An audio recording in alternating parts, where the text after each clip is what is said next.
تو اس کے جواب میں پتہ ہے بازید نے کیا بکواس کی؟ لعنت ہے تیرے ہوتے تیرے مننے والے ہوتے، لعنت ہے تیرے ہوتے تیرے مننے والے ہوتے۔ نعوذ باللہ من ذالک، تیرے تھے اور تیرے ماننے والوں پر لعنت، باعث بستامی رحمۃ اللہ علیہ کے بارے میں کہہ رہا ہے۔ اب ہم آپ کو دکھاتے ہیں کہ اس کے بابے بھی باعث بستامی رحمۃ اللہ علیہ کو مانتے ہیں، تو اس نے اپنے بابوں پر لعنت نہیں بھیج دی کہ تیرے تھے اور تیرے ماننے والے پہ۔ تو مولانا اسحاق صاحب کیا کہہ رہے ہیں باعث بستامی رحمۃ اللہ علیہ، یہ ذرا دیکھ لیں۔ باعث بستامی رحمۃ اللہ علیہ جسے بارے شیخ فرید الدین عطار رحمۃ اللہ علیہ تذکرۃ الاولیاء لکھ دے کہ باعث درمیان ما ہم تو جبریل در ملائکہ، جو فرشتیاں دے حضرت جبریل دا درجہ وہی درجہ ہے سمت دے ولیاں باعث۔ فرید الدین عطار نے یہ کہا، تذکرۃ الاولیاء کتاب کا نام بھی لیا، باعث بستامی رحمۃ اللہ علیہ بھی کہا، تو مان رہے ہیں نا۔ تو اس نے لعنت بھیجی اپنے بابوں پر، کہتا ہے کہ میرے محبوب ہیں۔ اور مولانا مودودی کیا کہہ رہے ہیں باعث بستامی رحمۃ اللہ علیہ، ان کا رسالہ پیغام حق، اس میں کہہ رہے ہیں کہ انہیں الہام ہوا کہ آپ یہودیوں کی عید پہ جائیں اور ان کو تبلیغ کریں، اور وہ گئے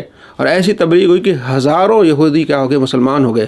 اور وہ کیا کہہ رہے ہیں رحمہ اللہ۔ تو یہ جو لعنت بھیج رہا ہے تو لعنت کس پر پڑی، اس کے اوپر یا اس کے بابوں کے اوپر؟ آپ خود فیصلہ کریں۔ اور امام ذہبی رحمۃ اللہ علیہ سلطان العارفین کہہ رہے ہیں، تو اب مان رہے ہیں امام ابن حجر عسقلانی رحمۃ اللہ علیہ مارے، اور مسلمانوں کا اس پر اجماع ہے کہ یہ اللہ کے ولی ہیں۔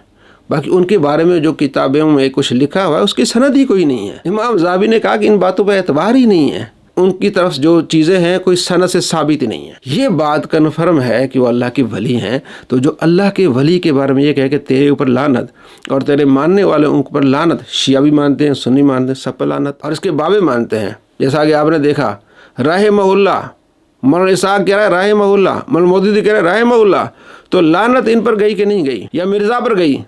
مرزا کے شاگرد فیصلہ کریں اور ایسے لعنتی سے بچیں، کیونکہ نبی علیہ السلام فرماتے ہیں کہ جب کوئی آدمی کسی پر لعنت بھیجتا ہے، اگر وہ لعنت کا مستحق نہیں ہے تو لعنت اس پر لوٹائے گی جو لعنت کر رہا ہے۔ اور نبی علیہ السلام کی سیرت یہ نہیں تھی کہ آپ علیہ السلام لعنتیں بھیجیں، آپ علیہ السلام لعنتیں نہیں بھیجتے تھے، آپ کا بہت پیارا اخلاق تھا۔ تو یہ اخلاق ہے تیرے ماننے والے پہ لعنت، تو اپنے استادوں پہ لعنت اس نے بھیج دی۔